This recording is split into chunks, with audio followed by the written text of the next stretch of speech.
السلام علیکم ورحمۃ اللہ وبرکاتہ. لله وحده والصلاة والسلام على من لا نبي بعده أما بعد فأعوذ بالله من الشيطان الرجيم بسم الله الرحمن الرحيم.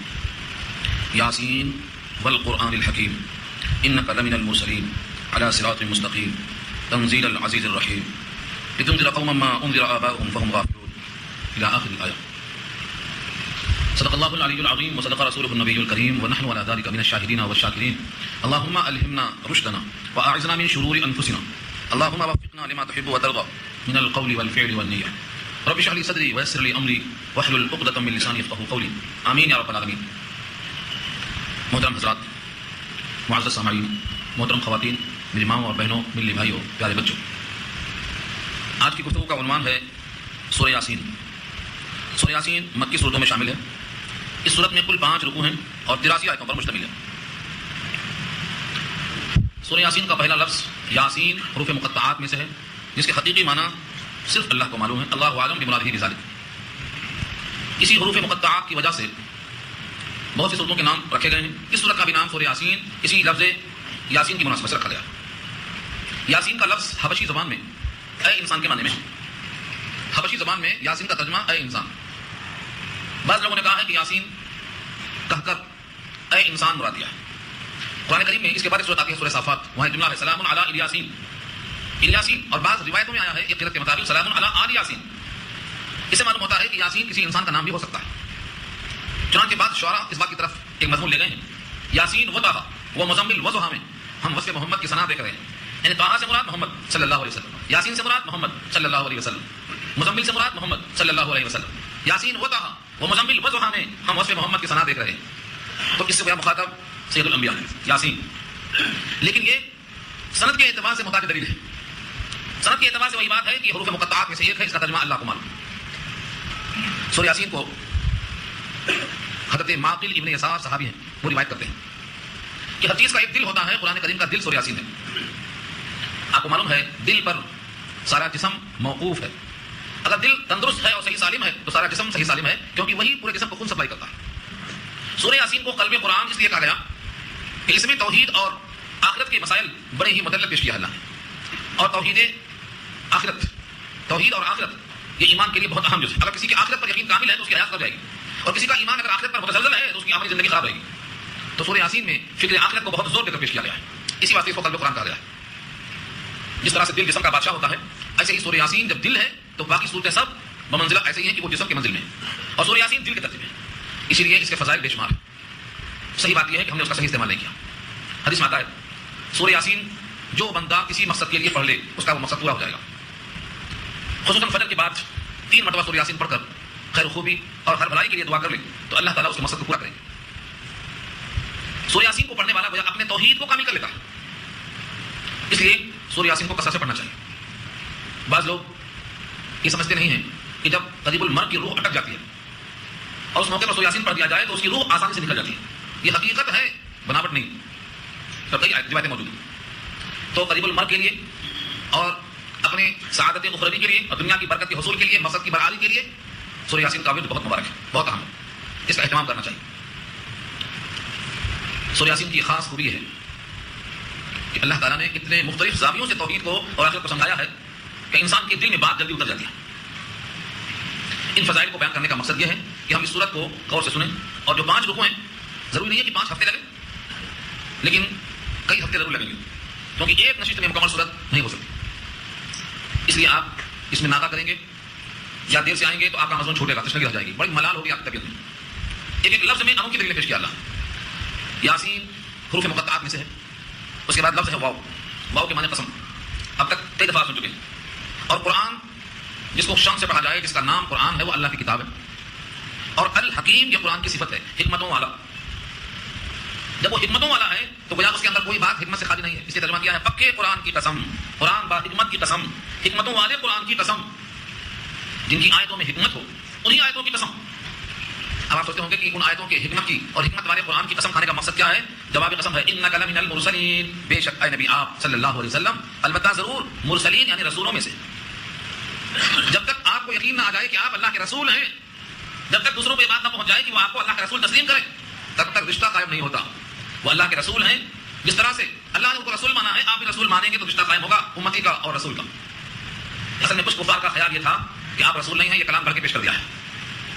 اور یہ الفاظ قرآن میں موجود ہیں. 13واں پارہ میں یہ آیت آ رہی ہے, وَيَقُولُ الَّذِينَ كَفَرُوا لَسْتَ مُرْسَلًا, اور کافر کہتے تھے آپ رسول نہیں ہیں, لستا مرسلا, آپ بھیجے ہوئے نہیں ہیں, بس اچانک اعلان کر دیا کہ میں نبی ہوں. وہ آپ کو رسول ماننے سے, بھیجا ہوا ماننے سے انکار کیا تھا. قرآن نے ان کی اس لفظ کی بات کو وضاحت سے پیش کر دیا, کئی مقام پہ پیش کیا. اب اللہ کی طرف سے ان کی تردید کرنا مقصود ہے کہ بے شک آپ رسولوں میں سے ہیں اور ان کا یہ کہنا غلط ہے. اور یہ ہماری بات صرف دعویٰ نہیں ہے, اس کی دلیل یہ ہے کہ آپ کی زبان سے جو کلام نکلتا ہے یہ پورا کلام حکمتوں سے بھرا ہے. اگر آپ رسولوں میں سے نہ ہوتے تو اتنا پر حکمت کلام آپ کی زبان سے کیسے نکلتا؟ رسول نہ ہونے کے باوجود کیا سارے عالم میں کوئی ایسا دکھا سکتے ہیں؟ کروڑوں انسان ہیں, کسی زبان سے اور کسی کے قلب سے ایسا متاثر کن حکمتوں والا مدلل کلام, پورا کلام تو کیا 3 آیتیں بھی نکل سکی آج تک. جب کوئی آیت حکمتوں والی کسی کی زبان سے نہیں نکلی اور آپ کی زبان سے اتنا کلام نکل گیا, 114 سورتیں نکل گئی, 6666 آیتیں نکل گئی, انہی آیتوں کی اور انہی الفاظ کے مجموعوں کی قسم, حکمت والے قرآن کی قسم, انک لمن المرسلین, کیا رسولوں میں سے. قرآن نے یہ زور بہت دیا ہے کہ آپ رسولوں میں سے ہیں. کیوں؟ کیونکہ بات چلتی ہے یہاں سے. جب تک آپ رسول نہیں مان لیں گے تب تک آپ کی بات کا ماننا واجب نہیں ہوگا. اور ایک بات, جب آپ رسول کو رسول اللہ مان لیں گے تو پھر آپ کی ہر بات کا ماننا واجب ہوگا. کسی بات کا انکار کریں گے تو آپ کا ایمان ناقص ہوگا. تو لہذا زور کس پر دیا جائے گا؟ آپ رسولوں میں سے. انک لمن المرسلین, یہ جواب ہے, جواب قسم کا لگا ہے. اس جملے کو ثابت کرنے کے لیے اللہ نے قسم کھایا ہے. والقرآن الحکیم, قسم ہے حکمتوں والے قرآن کی کہ بے شک آپ البتہ ضرور رسولوں میں سے. یہ 2 آیتوں کا مفہوم ہوا اساس ہے. جب تک امام بخاری نے سب سے پہلے ایمان کی بحث نہیں کیا, وحی کی بحث کیا. لوگوں نے کہا وحی کی بحث کیوں کیا؟ کہا ہمارا سارا دین وحی پر موقوف ہے. جب وحی ثابت ہوگی تو وحی کے ذریعے سے آیا ہوا پیغام ثابت ہوگا. اس لیے بخاری نے کتاب الایمان چھوڑ کر پہلے وحی کو ثابت کیا. یہاں بھی وہی بات ہے کہ ساری روایتیں اور سارے مضامین سب بعد میں آئیں گے, پہلے یہ طے کر لو کہ آپ اللہ کے رسول ہیں یا نہیں. اور رسول اللہ کو اس بات کی تلقین کی گئی, انکا, آپ ہیں, آپ ضرور ہیں, لمن المرسلین. کسی عام انسان کے دماغ میں سوال آ سکتا ہے کہ رسول اللہ کو شک تھا کہ میں رسولوں میں سے ہوں, آخر یہ زور آپ سے کیوں دیا جا رہا ہے کہ آپ رسولوں میں سے ہیں؟ وجہ یہ ہے کہ انکار کرنے والے متعین نہیں ہے. کون انکار کرنے والے نہیں معلوم, ان کو مخاطب کر کے سنایا جانا ممکن نہیں ہے. اس لیے مخاطب تو آپ ہیں, لیکن نشانہ اور ٹارگٹ وہی لوگ ہیں جو انکار کرتے ہیں آپ کے سونے کا. آپ رسولوں میں سے ہیں جب یہ اللہ فرماتے ہیں تو جتنے لوگ رسول کا انکار کرتے ہیں وہ کوئی نشانے پہ آ گئے. تو مخاطب آپ ہیں, اصلاح ان کی مقصود ہے جو رسول نہیں مانتے. یہ ہے یاسین, قسم ہے قرآن حکیم کی, والقرآن الحکیم, قسم ہے قرآن با حکمت کی, انکا, بے شک البتہ ضرور آپ رسولوں میں سے ہیں, پیغمبروں میں سے. اور یہ نہیں کہا کہ آپ رسول ہیں, کیا کہا؟ مرسلین, مرسل کی جمع ہے, بھیجا ہوا. رسولوں میں سے کیوں کہا؟ کیونکہ یہ جو مخاطب ہے یہ بہت سے رسولوں کو رسول مان چکے ہیں. یہودی حضرت موسیٰ کو رسول مان چکے ہیں, عیسائی حضرت عیسیٰ کو رسول مان چکے ہیں, مشرکین مکہ ابراہیم کو رسول مان چکے ہیں. تو بے شک بہت سے رسولوں میں سے ایک رسول آپ بھی ہیں. یعنی کوئی یہ مطلب نہ سمجھے کہ رسالت کوئی نئی ایجاد ہے, پہلے سے لوگ جانتے نہ تھے. کوئی پہلا نبی, پہلا رسول, پہلی بار رسالت نہیں. آپ جو بہت سے رسول آئے ہیں, آدم سے لے کر, نوح سے لے کر, ادریس سے لے کر, ان تمام رسولوں میں سے ایک رسول آپ بھی ہیں. جب سارے رسولوں کو آپ مان چکے ہیں تو ایک رسول کا انکار کیوں کرتے ہیں؟ اس لیے کہا رسولوں میں سے, لمن المرسلین, البتہ ضرور آپ رسولوں میں سے ہیں. اگر سارے رسولوں کو آپ مانتے ہیں, انکار نہیں کرتے ہیں, تو ایک رسول کا انکار کرنے کی کیا وجہ ہو سکتی ہے؟ سوائے اس کے کہ آپ کو عناد ہے, ضد ہے, ہٹ دھرمی ہے اور تعلق ہے. اور جب آپ رسولوں میں سے ایک رسول ہیں تو یہ بات طے ہو گئی کہ سب رسول صراط مستقیم پر ہیں, کیونکہ ان کو اللہ نے بھیجا رہنمائی کے لیے. اگر رہنمائی صراط مستقیم پر نہیں ہوگا تو پھر قوم صراط مستقیم پر کیسے چلے گی؟ اس لیے واضح پیغام دے دیا, چونکہ آپ البتہ رسولوں میں سے ہیں, لہذا علی صراط مستقیم, صراط مستقیم پر. صراط مانے راستہ اور مستقیم مانے سیدھا, سیدھا راستہ جو جنت تک لے کر جاتا ہے, اللہ کے دسترخوان تک لے کر جاتا ہے, اللہ کے گھر تک لے کر جاتا ہے, اور اللہ سے زیارت اور ملاقات کروانے کا راستہ ہے, وہ صراط مستقیم پر آپ ہیں. اس سے ہمیں اور آپ کو ایک بات معلوم ہوئی کہ جو راستہ رسول اللہ نے چل کر دکھایا ہے وہ صراط مستقیم ہے. اس راستے سے ہٹ کر چلنے والا جنت تک نہیں پہنچے گا. اسی بات نے کہا ہے خلاف پیغمبر کا سیر گزید کہ ہرگز بمنزل نقال رسید, پیغمبر کے راستے سے ہٹ کر چلنے والا کبھی بھی منزل مستقیم پہنچے گا نہیں. یہ سر ہے کیونکہ آپ صراط مستقیم پر ہیں, اور صراط مستقیم کہتے ہیں اس راستے کو جو سیدھا چلا گیا ہے, گمراہیوں سے بچاتے ہوئے, کدی سے بچاتے ہوئے جنت تک جانے والا راستہ ہے, وہ صراط مستقیم ہے. اور اس پر چل کر آپ نے دکھایا یہ اللہ کی تصدیق ہے, لہذا آپ کا ایک ایک قدم صراط مستقیم پر. اور جو راستہ آپ کا تھا وہی صراط مستقیم ہے. تو یہ بات ثابت ہو گئی کہ ان کے راستے سے ایک بال کے برابر ہم ہٹیں گے تو ہم کہاں جا رہے ہیں؟ گمراہی کی طرف. اور جتنا ہم آپ کے راستے پر قائم اور دائم رہیں گے اتنا ہم چل رہے ہیں صراط مستقیم پر. یہ باتیں ہو گئی یہاں سے. لہذا لوگ جو کہتے ہیں کہ قرآن کریم تو ایک مقال ہے, اقوال ہے, یہ تو قال کی محفل ہے, ہم تو حال کی محفل کے عادی ہیں, وہ قرآن کریم کی آیت کا مذاق اڑا رہے ہیں. قرآن کریم کی آیت ہے صرف قال مقال نہیں ہے, رسول اللہ کے احوال ہیں اور جن کو اللہ بیان کرتے ہیں. اگر اللہ کے اقوال کو اور اللہ کے کہے ہوئے کلمات کو اقوال کی اور حال کی محفل کہا جائے گا تو یہ قرآن کریم کا مذاق ہے, کلمات رب کا مذاق ہے, صراط مستقیم کا مذاق ہے, رسول اللہ کے نمونے کا مذاق ہے. اس لیے شریعت ہی اصل کلام ہے, شریعت پر چلنا ہی نجات کا ضامن ہے. شریعت سے ہٹ کر اور کوئی چیز نہیں, شریعت سے ہٹ کر اور کوئی چیز نہیں. لوگ کہتے ہیں شریعت الگ ہے, طریقت الگ ہے. طریقت طریقہ سے بنا ہے, اور طریقہ کے معنی آتے ہیں کہ جس پر چل کر رسول اللہ نے دکھایا ہے. نماز پڑھنے کا طریقہ, ویسا آپ نے نماز پڑھ لیا تو طریقت ہے.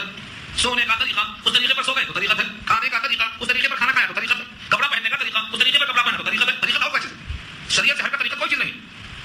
شریعت وہی ہے جو طریقت ہے اور طریقت وہی جو شریعت ہے. قرآن وہی ہے جو رسول اللہ کا عمل ہے, رسول اللہ کا عمل وہی ہے جو قرآن ہے. دونوں میں فرق کرنے والا ہے.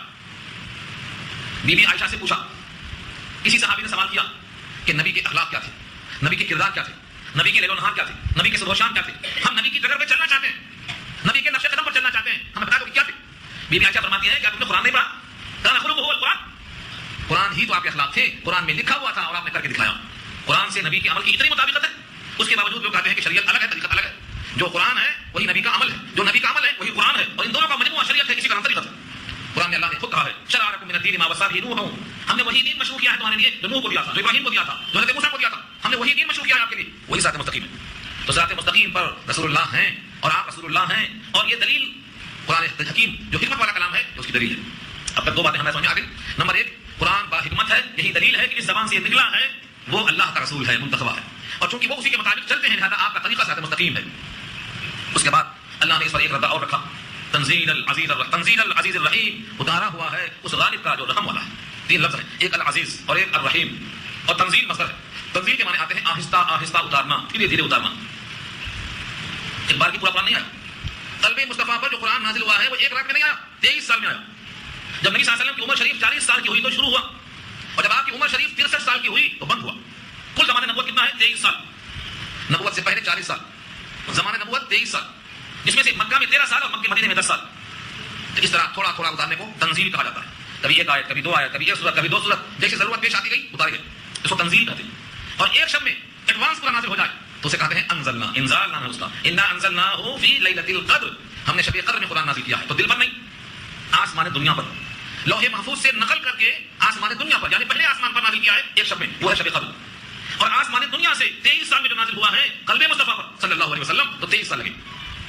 سورہ شعراء 12:19 میں اللہ نے خود کہا ہم قرآن کریم کو نازل کرنے کے لیے محبت وہی کس کو بنایا؟ قلب مصطفیٰ کو. علی قلبک لتکون من المنذرین, ہم نے آپ کے دل پر نازل کیا تاکہ اس قرآن کے ذریعے سے آپ ڈرانے والے بن جائیں. منذرین کا, منذرین ڈرانے والے, جو اس کلام پاک کو نہیں مانیں گے ان کے لیے جہنم کی وعید سنانے والے.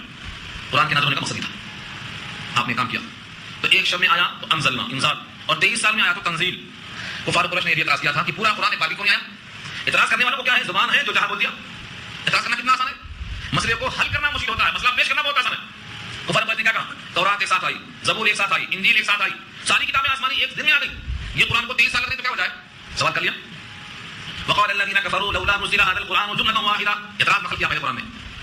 قرآن نے ان کافروں کے اعتراض کو پہلے نقل کیا. وقال الذين كفروا لولا نزل هذا القرآن جملة واحدة, جملة واحدة مانے ایڈوانس, ایک بار کی پورا کا پورا نازل کیوں نہیں ہوا. کافروں کا اعتراض ہے. اللہ نے جواب دیا ہے كذلك, اسی طرح, لنثبت به فؤادك, تاکہ ہم آپ کے دل کو مضبوط کریں, آپ کے دل کو مضبوط کریں. اس لیے ہم نے قرآن کو ایک بار کی نازل نہیں کیا, تھوڑا تھوڑا جتنا قوت برداشت ہے اتنا دیتے چلے گئے. کیونکہ یہ کلام قولاً ثقیلا کا مزاج ہے, بھاری کلام ہے. ہم کو بھاری کہاں نظر آتا, ہم کو تو بھاری نظر نہیں آتا, کیونکہ ہم سمجھتے ہی نہیں کہ ہے کیا.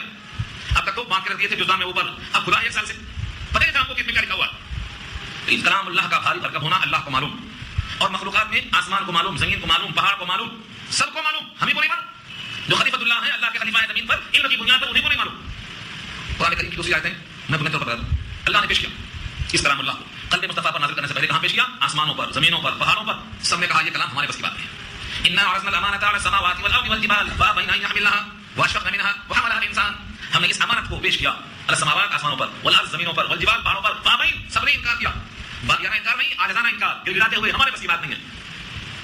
واشفقن منها, ڈر گئے. اتنا بھاری کلام, کلام الہی, اللہ کی صفت ہے, اس بوجھ کو ہم کیسے برداشت کر سکتے ہیں.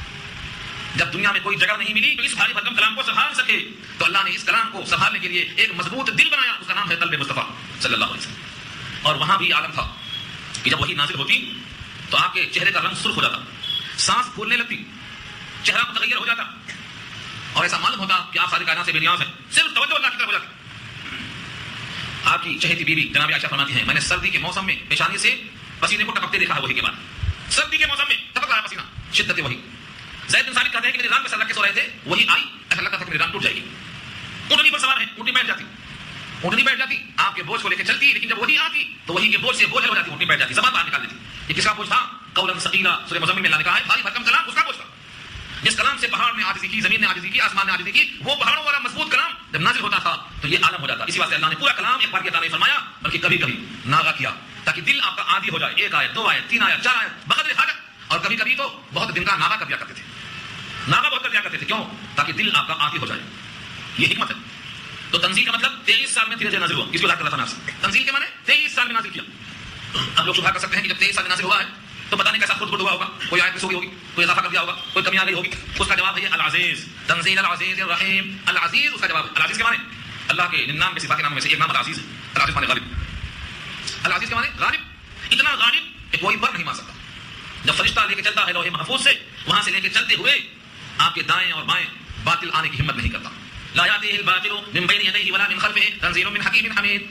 حامی مسجدہ کی آیت میں اللہ فرماتے ہیں کہ جب آتا ہے فرشتہ کلام کو لے کر نبی کے پاس تو راستے میں دائیں بائیں آگے پیچھے ایسا سخت پڑا ہوتا ہے کہ کسی کی مجال نہیں کہ بھٹک سکے.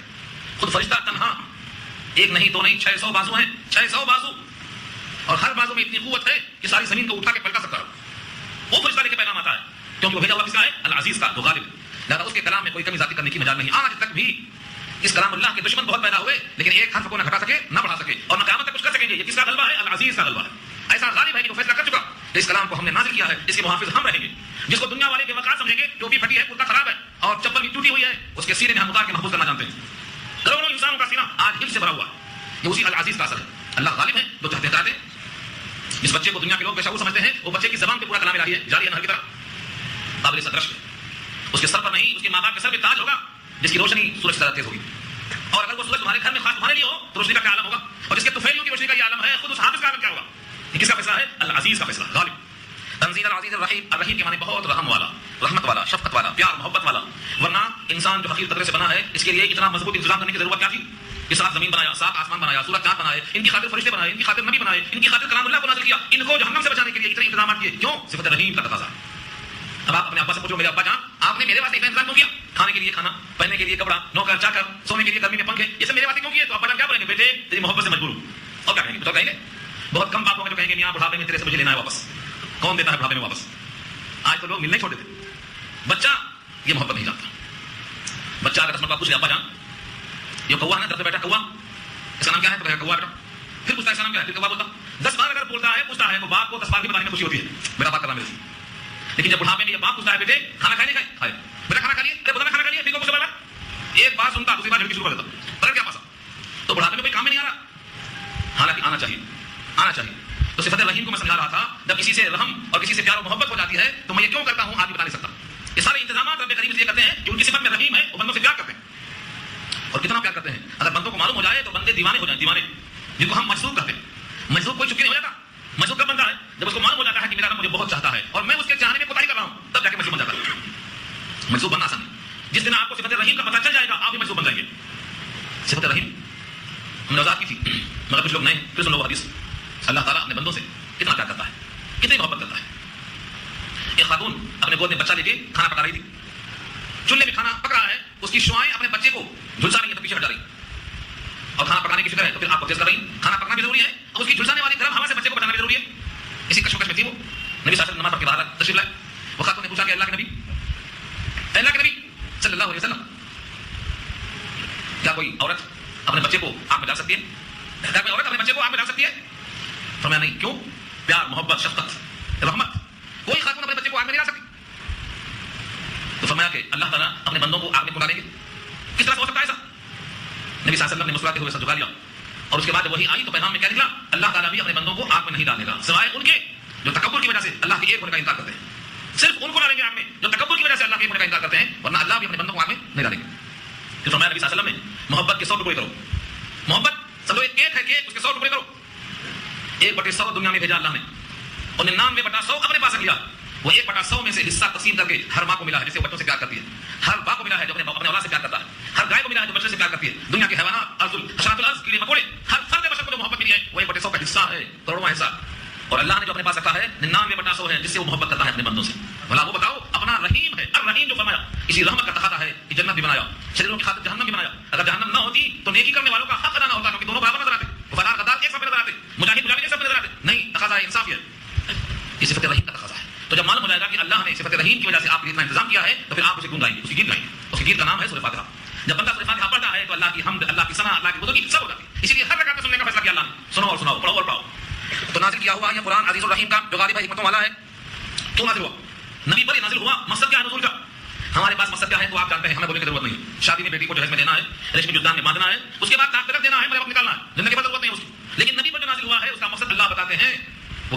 لتنذر قوما تاکہ آپ ڈرائیں ایسی قوم کو لی مانے تاکہ لام زر لی یہاں لام کہ ہے اس کا ترجمہ ہے تاکہ لتنذر تاکہ آپ ڈرائیں ڈر سنا دیں قوما ایسی قوم کو ما انذر آباؤہم جن کے آبا کو ڈرایا نہیں گیا آبا اب کی جمع ہے باپ دادا کفار قریش کو ڈراؤ کیونکہ ان کے باپ دادا کے پاس کوئی نبی نہیں آیا تھا کوئی رسول نہیں آیا تھا کوئی کتاب نہیں آئی تھی زمانہ ہوا 500 برس کا فاصلہ ہے حضرت عیسیٰ کے بعد کوئی نبی نہیں آیا یوں تو ہاتھی کا آنا کلام اللہ سے ثابت ہے قرآن کی آیت ہے وَإِن مِّنْ أُمَّةٍ إِلَّا خَلَا فِيهَا نَذِيرٌ کوئی امت ہی نہیں ہے جہاں نذیر نہ آیا ہو لیکن نذیر کا آنا ہاتھی کا آنا اور رسول کا آنا بڑا فرق ہے رسول خود تشریف لائیں اور اپنا کسی کو نمائندہ بھیجیں دونوں فرق ہے نہیں فرق ہے بہت بڑا فرق ہے اسی لیے ہر قوم میں نذیر ہیں ہر قوم میں ہادی ہیں لیکن ہر قوم میں رسول نہیں ہے رسول جہاں نہیں آئے اس خلا کو پورا کرنا منظور ہے تو آپ ایسی قوم کو ڈرائیں جن کے آبا و اجداد کو ڈرایا نہیں گیا کوئی نہیں آیا اور جب کسی قوم میں زمانے دراز سے کوئی ہادی نہیں آیا تو کیا ہوں گے وہ فہم غافلون تو وہ غافل ہیں آپ دوسروں کا حال کیوں سنتے اپنے دل پہ ہاتھ رکھ کے پوچھو آج 1 سال ہو رہا ہے قرآن شروع ہوئے 1 سال میں آپ نے کچھ فرق محسوس کیا یہی فرق ہوتا ہے ہادی کے آنے سے اور 1 سال پہلے آپ کا کیا حال تھا وہ فرق ہوتا ہے ہادی کے نہ آنے سے جب قرآن کھلتا ہے تو دل کی گرہیں کھل جاتی اور جب قرآن نہیں کھلتا ہے تو گرہیں بند ہو جاتی یہی قرآن نے کہا فہم غافلون جن کے آبا و اجداد کو ڈرایا نہیں گیا تھا تو ان کے اندر کیا آ گئی تھی غفلت آ گئی تھی کس سے غفلت اللہ سے غفلت اللہ کے رسولوں سے غفلت اللہ کے احکامات سے غفلت جنت سے غفلت جہنم سے غفلت مقصد حیات سے غفلت ہم کیوں پیدا ہوئے ہمیں کس نے پیدا کیا ہمارے جینے کا کیا مقصد ہے ہم دنیا میں کیا کریں کیا نہ کریں کس کا سلا کیا ملے گا کچھ نہیں معلوم فہم غافلون سب غافل تھے تو قرآن کریم کے نزول کا مقصد ہے ایسی قوم کو ڈرانا جن کے پاس کوئی نذیر نہیں پہنچا اور وہ غافل ہیں اگر آپ کے شہر میں کچھ لوگ غافل ہیں تو آپ بھی اس قرآن کے ذریعے سے ان کی غفلت کو دور کریں گے یہ جذبہ ہے یہ سبق اب لوگ کہتے ہیں ہم تو کسی کی سنتے نہیں ہم تو کسی کی مانتے نہیں یہ تو ضد ہے سننا اللہ نے کام دیا سننے کے لیے پھر عقل بھی دیا ہے توڑنے کے لیے پہلے سنو پھر توڑو بات ہی نہیں سنیں گے کلام ہی نہیں سنیں گے اپنے کان ہی نہیں دیں گے اس پر مجھے ایک واقعہ آیا آپ اس کو سن لیجیے سورہ حامیم السجدہ 24واں پارہ میں یہ بحث آئے گی مگر میں آج سنا دیتا ہوں کچھ لوگ کہتے ہیں کہ درس قرآن کی محفل میں ہم نہیں آئیں گے ہاں ہم قرآن نہیں سننے آئیں گے کیا کریں گے پھر دنیا کے مشاغل بہت ہیں اس میں لگے رہیں گے جب نبی صلی اللہ علیہ وسلم نے مکے میں ایمان کی دعوت دی تو حج کا موسم آیا اور جب حج کا موسم آتا ہے تو مکے میں جیسے آج 30 لاکھ حاجی آ رہے ہیں سارے عالم سے جمع ہوتے ہیں اس وقت ذرا اور کم آتے تھے لیکن سارے عالم سے آتے تھے ہر ملک سے آتے تھے تو مکے والوں کو فکر ہو گئی کفار قریش کو کہ اگر یہ دعوت دینا شروع کر دیں گے اور لوگوں میں بات اثر کر گئی تو پھر مکے کے بعد ہمارے دین کا کیا تماشا ہو جائے گا اس لیے ہر آنے والے کو روکو اور یہ کہو کہ یہ شخص دیوانہ ہے نعوذ باللہ من ذالک یہ مجنون ہے ان کی بات کو مت سنو ان کے قرآن کو مت سنو جو ان کی بات سنتا ہے ان کی دنیا میں تفریق ہو جاتی جو ان کی بات سنتا ہے بھائی بھائی الگ ہو جاتے جو ان کی بات سنتا ہے باپ بیٹے الگ ہو جاتے ان کی بات نہیں سننا جادوگر ہے خانہ کعبہ کے چاروں طرف جو راستے تھے ہر راستے پر بٹھا دیا جو بھی آئے وہ خبر دیتے جاؤ اب اللہ کی کرنی اللہ کی مصلحت ہو گئی کہ جو لوگ بیچارے بے خبر تھے رسول اللہ کی پیدائش سے اور آپ کی دعوت اللہ سے بے خبر تھے سب کو معلوم ہو گیا سب نے کہا آخر ایسا کوئی ہے چل کے دیکھو کیسا ہے چلیں گے دیکھیں گے ایک بار تو آئیں گے کم سے کم جیسے آپ میں سے بہت سے روایت درس قرآن کیا ہوگا چلو دیکھیں گے ایک بار تو آئے تو پھنس گئے جانے کا نام نہیں کفار قریش نے اسی نیت سے چیک کیا نبی صلی اللہ علیہ وسلم کو چلو دیکھیں گے کیا ہوگا اس میں سے ایک صاحب کا نام تھا عمر بن طفیل دوسی یہ صاحب آئے ان سے بھی کہا گیا تھا کہ دیکھو ان سے آنکھ نہیں ملانا ان کی بات نہیں سننا ورنہ ایسا اور ویسا ہو جائے گا جیسے وہ بیت اللہ میں داخل ہوئے طواف کرنے کے ارادے سے پہلی نگاہ جب پڑی تو دیکھا وہاں ایک شخص بیٹھا ہوا ہے اور چہرہ بہت نورانی ہے ان کے دل میں خیال ہو نہ ہو وہی شخص ہے جیسے مجھے روکا گیا اب وہ شکل دل میں آ گئی اور رسول اللہ کی شکل کے بارے میں شاید آپ کو نہیں معلوم ہوگا 2 میل کی مسافت سے دشمن پہ روک پڑتا تھا وہ ایک نگاہ بھی کام کر گئی چہرہ دل میں اتر گیا اب طواف کر رہے ہیں دل میں وہی خیال آ رہا ہے کہ چہرہ تو اچھا ہے نورانی شخص ہے ان سے بات کیوں نہ کریں پھر دل میں خیال آیا کہ ہم اتنے بزدل ہیں یہ بھی جوان ہم بھی جوان یہ بھی عرب ہم بھی عرب ان کو عربی آتی ہم کو عربی آتی ان کو شعر آتا ہم کو شعر آتا ان کو مضمون سنانا آتا ہم کو سمجھنا آتا محاورہ کریں گے ایسی بھی کیا بزدلی کی بات ہے یہ دل میں پیدا ہوا جب اللہ تعالیٰ کسی کی ہدایت کا فیصلہ کرتے ہیں تو دل میں ایسے خیال پیدا کر دیتے ہیں چلو دیکھیں گے ہمیں تو مرتے ہیں کوئی بزدل نہیں ہے چنانچہ عمر بن طفیل دوسی نے طواف کرتے کرتے سوچا خیال پکایا تو طواف ختم ہو گیا تو آ کر بیٹھتے ہیں سامنے اور کہتے ہیں سنا ہے آپ نے کچھ کلام نیا پیش کیا ہے مکے والوں کے سامنے آپ نے کہا سنو اعوذ باللہ من الشیطان الرجیم بسم اللہ الرحمن الرحیم حامیم شروع کیا سورہ حامیم مسجدہ نبی کی زبان بیت اللہ مقام اور اس آدمی کے اندر کی طرف اور اللہ کا فیصلہ سورہ حامیم مسجدہ پارہ 24 کی شروع کی آیتیں پڑھتے جب آپ نبی پہنچے ہیں فإن نعرضوا فقل انذرتكم صاعقة مثل صاعقة عاد وثمود میں تم کو وارننگ دیتا ہوں اگر تم نے اس قرآن سے اعراض کیا تو جو صاعقہ جو کڑک بجلی گری تھی سمود پر عاد تم پر بھی گرنے والی ہے جب جملہ آیا نبی کی زبان پر تو عمر بن طفیل نے اپنا ہاتھ منہ پر لگ دیا کہا بس کرو یہ جملہ آخری جملہ تھا جو کہ کام میں پہنچا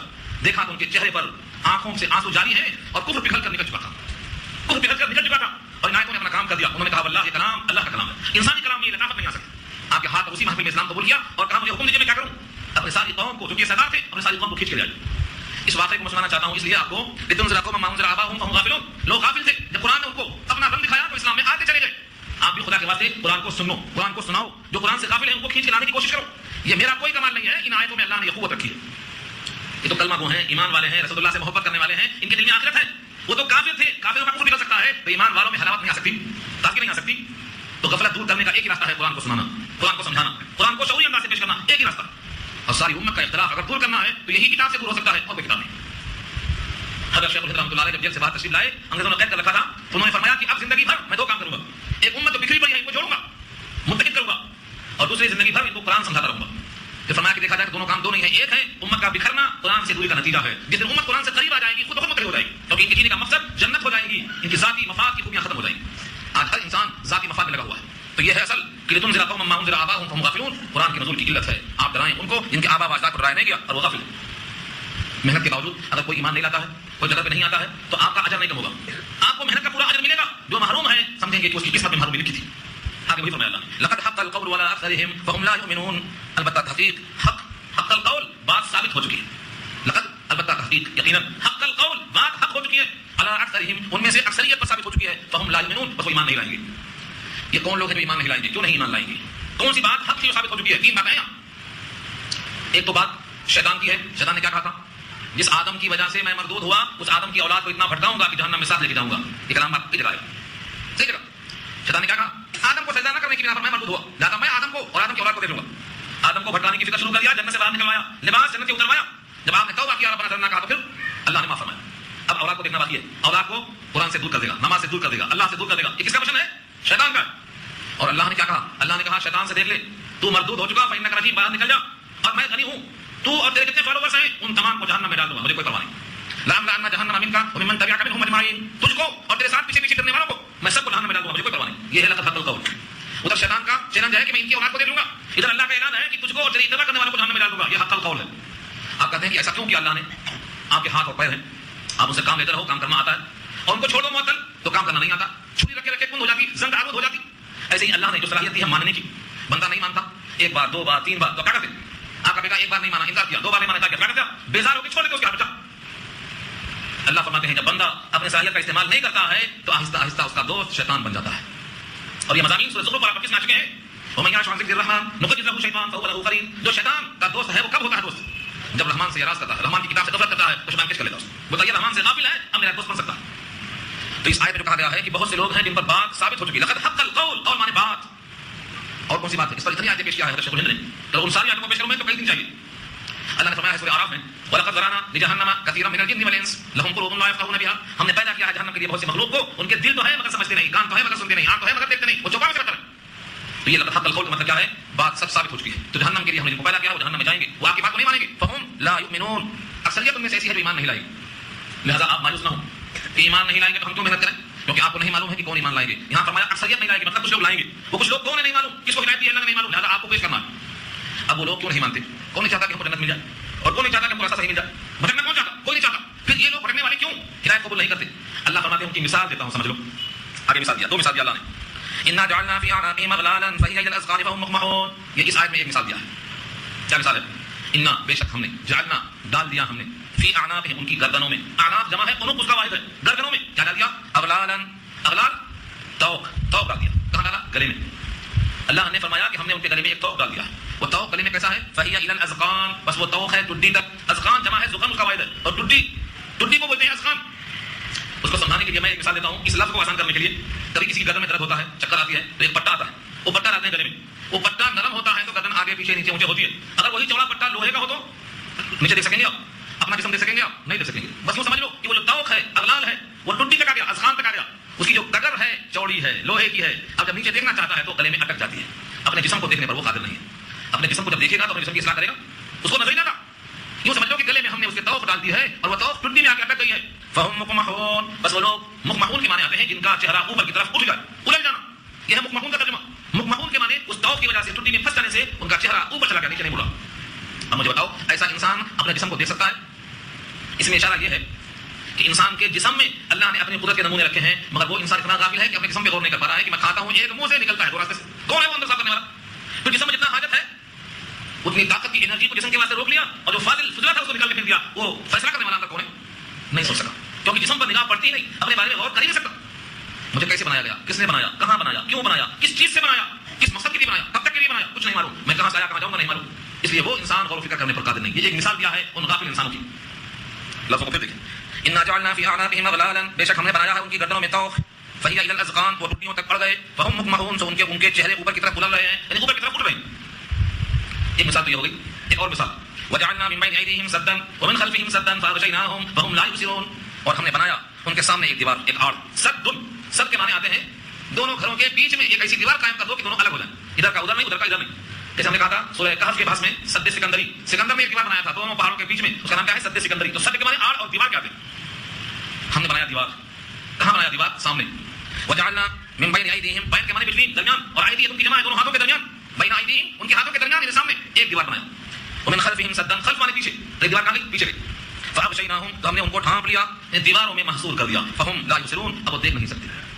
بلا دو قسم کی پہچان ہوتی ہے، ایک اپنے ذات میں اور ایک آفاق میں، سارے عالم میں. اپنے کو نہیں دیکھ سکتا ہے، گلے میں توق ہے، اور عالم میں غور نہیں کر سکتا کہ اطراف دیوار ہے، آگے نظر نہیں آتا، پیچھے نظر نہیں آتا. دو جگہ پر اللہ کی قدرت کو نظر آنے کا موقع کیا ہے؟ ایک اپنے ذات میں غور کرو اور ایک آفاق میں غور کرو. اللہ نے کہا سنریہم آیاتنا فی الآفاق وفی انفسہم، 25 کی آیت ہے سورہ حامیم السجدہ. سنریہم آیاتنا فی الآفاق، آفاق مانے سارا عالم، وفی انفسہم ان کی ذات میں. تو پہلی مثال میں کیا دیا؟ اپنے ذات نہیں دیکھ سکتا، اور دوسری مثال میں کیا دیا؟ آفاق میں نظر نہیں ڈال سکتا. لہذا اس بندے کو نظر نہیں آتا، اس لیے وہ ایمان لانے پر قادر نہیں ہے، مجبور. یہ مجبوری اللہ کی طرف سے ہے نہیں، اس نے خود کو ناکارہ بنا لیا. جب پیدا کیا تھا تو اسلام پر تھا، غلط صحبت میں مسلسل انکار و بغاوت میں ان کو کفر کر دیا. اب ان کے اندر جو ماننے کی صلاحیت وہ ختم ہو گئی، اب نہیں مان سکتا. اس آیت کو اگر کوئی شخص پڑھتا ہے دشمن سے بچنے کے لیے تو بہت ہی پر اثر آیت ہے.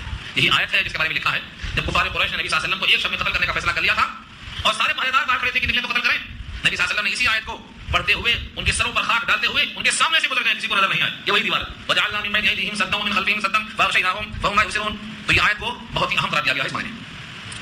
وسواء علیہم اانذرتہم ام لم تنذرہم لا یؤمنون. یہ آیت پہلے بارے میں آ چکی ہے، تھوڑا سا فرق کے ساتھ برابر ہے. وسواء اور برابر ہے، علیہم ان پر، اانذرتہم یا ان کو آپ ڈرائیں، ام لم تنذرہم یا ان کو آپ نہ ڈرائیں. ڈرانا نہ ڈرانا دونوں برابر. جیسے آپ کسی سے بیدار ہو جاتے کیا بولتے؟ ارے میاں ان سے کہنا نہ کہنا دونوں برابر. سنتے نہیں ہو؟ ایسے ہو گئے کہ ان سے کہنا نہ کہنا دونوں برابر. یہ انتہا درجے میں ان کے بے صلاحیت ہونے کی دلیل، دونوں حال برابر ہے.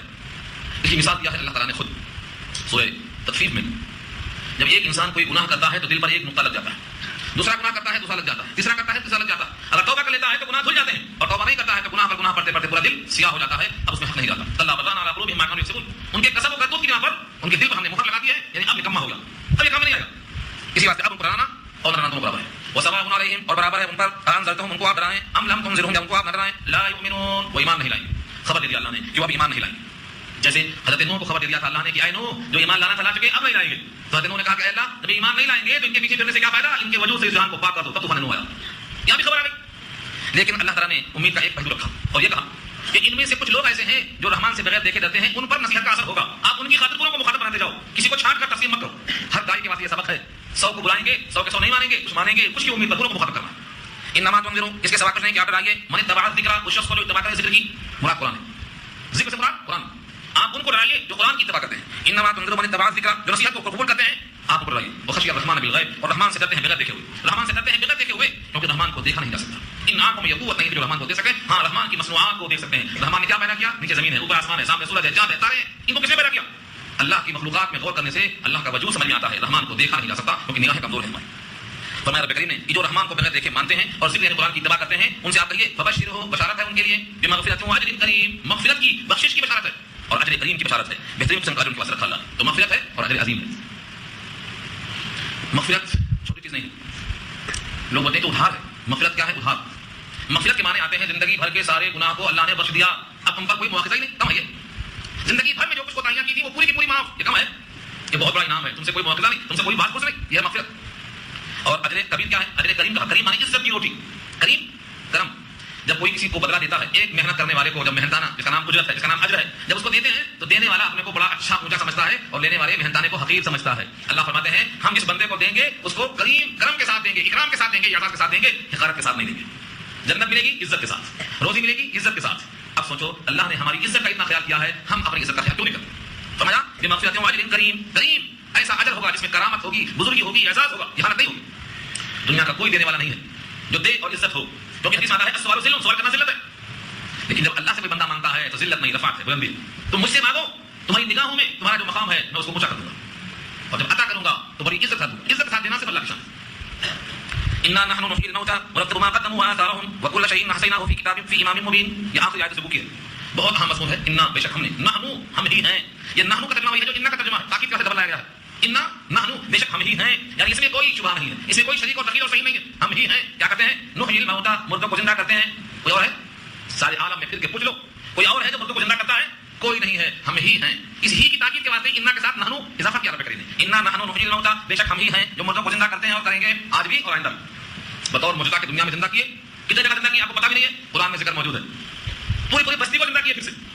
او کالذی مر علی قریۃ وہی خاویۃ علی عروشہا, یہ آیت کے تحت دیکھ لو ہزاروں کو زندہ کیا اللہ نے اسی دنیا میں, اور مرنے کے بعد سب کو زندہ کریں گے. کون زندہ کرنے والے؟ ہم ہی, یعنی اللہ. ونکتبو, اور ہم نوٹ کیے لیتے ہیں. نکتبو کتب یکتبو لکھنا, نکتبو ہم نوٹ کیے لیتے ہیں, یعنی ہمارے حکم سے فرشتے لکھتے ہیں. کیا لکھتے ہیں؟ ما قدموا, جو لوگوں نے آگے بھیجا, وآثارہم, اور جو پیچھے چھوڑا, ہم دونوں لکھتے ہیں. قدموا وآثارہم پر کئی باتیں ہیں, میں اس کو پیش کرتا ہوں. قدمہ مقدم آگے, جیسے آپ مدینہ جانے والے ہیں, وہاں پہلے آپ نے فلائٹ بک کر دیا, پیسہ بھیج دیا, کمرہ آپ کے پاس ریزرو ہو گیا, یہ کیا ہے؟ قدموں میں آتا, آگے بھیجنا. ابھی دنیا ہی میں ہے, جنت کی باتیں کرنے بیٹھے یہاں سے کیا کرتے؟ مسجدوں کو بنانا شروع کر دیا, قرآن کی اشاعت میں لگ گئے, تعلیم میں لگ گئے, صدقہ جاریہ میں لگ گئے, ہر وہ کام جس سے بعد میں ثواب مل سکتا ہے اس میں لگ گئے. یہ کیا ہے؟ قدموں. دنیا میں جی رہے ہیں لیکن مرنے کے بعد سے آج سے بھیج رہے ہیں, اور یہ حکم بھی ہے. حکم ہے سورہ حج 28 میں یہ بات آئے گی کہ لوگوں کل کی فکر کر لو, آج کل ٹفن کوئی نہیں بھیجے گا, بھیجے گا تو پہنچے گا نا, لیکن کوئی بھیجے گا نہیں. وَلْتَنْظُرْ نَفْسٌ مَا قَدَّمَتْ لِغَدٍ, ہر آدمی غور کرے کہ کل کیا کھائے گا جب قبر میں ہوگا, اس کی فکر کر کے بھیجنا. دماغ قدموں میں آتا ہے.